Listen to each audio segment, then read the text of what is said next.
Hydrogenerator, as the word translates, it is a water generator, and it's a small leg which looks a bit like the bottom of an outboard motor, so it has a propeller and a strut, which is on a bracket on the back of the boat, which as the boat moves through the water, it spins the propeller and that generates electricity. Obviously the most important thing, is the autopilot. This type of boat cannot function without an autopilot. You can't set it up to steer on its own unless you're going upwind, and even that might not be that easy to do. Then the next thing is probably the water maker, because we don't carry much water. We convert salt water into fresh water. Most of Alex's food is freeze-dried food, so that needs fresh water to be added to it in order for him to eat it.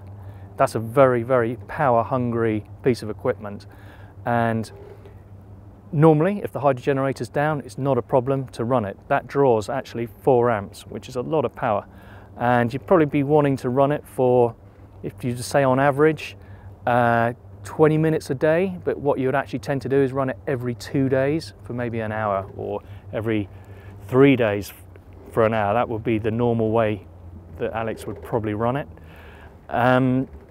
Computers for all his navigation and communications, just generally keeping in touch with the world.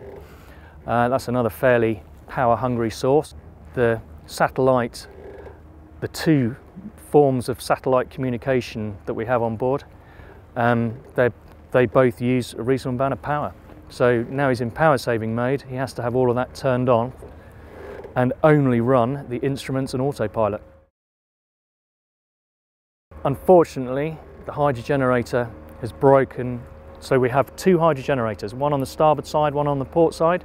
So if you imagine as the boat heels over, in order for it to be efficient, that's why you have to have 2. So it's down on the leeward side, but as the boat is heeled, it's pretty close to vertical. So it's a very similar angle to the rudder, basically.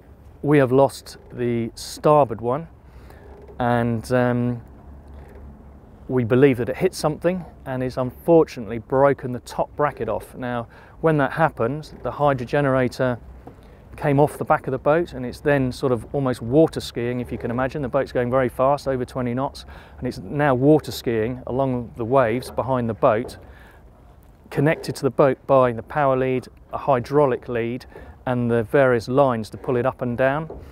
And what happens is that because it's attached in the middle of it, it then starts to dig in. So if you can imagine, so as it's bouncing along behind the boat, it digs in, it then does a massive cartwheel up in the air, and this is how we've damaged the steering bars and stuff like that. And at the same time, the bracket that had been attached to it has now come off completely and has been lost. So the good news is he's recovered the hydrogenerator itself. It appears to not have too much damage and should still work. And so we're now working towards a solution to replacing the top bracket.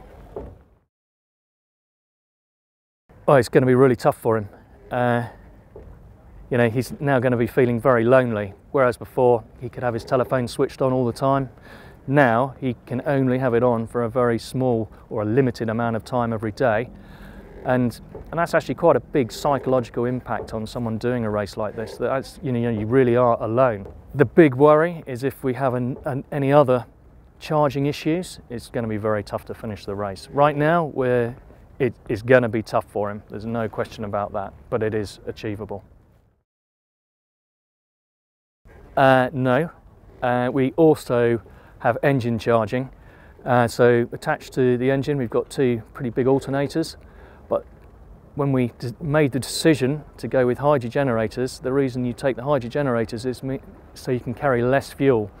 Back in the old days, you'd be carrying, when you started the race, probably over 300 litres of fuel. Now, bearing in mind every litre of fuel weighs around about 1 kilo, that's a lot of weight to carry around the world.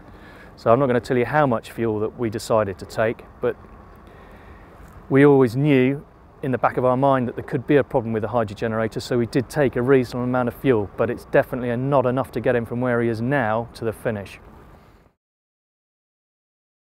The reason he can't use his unbroken hydrogenerator is because it's attached to the port side of the boat. Now we are on port jibe, and we're on port jibe for at least another week, as far as we can tell from looking at the routing. And when I say as far as we can tell, is the accuracy of the routing. So he's primarily going to be on port. Now when I say it's on the port side of the boat, and I say we're going to be on port jibe, if you're on port jibe, that means you'll be using the starboard hydrogenerator. So because we've lost the bracket, we can't use any hydrogenerators. If we're really, if there is a slight possibility that he, if we got into real problems, he could run very deep, maybe for a few hours and use that hydrogenerator, but it's not efficient like that at all. You then slow down, and you need to be doing plus 10 knots in order for it to work, efficiently. No, as soon as he's on the other jibe, he will be able to use that hydrogenerator and we can all relax.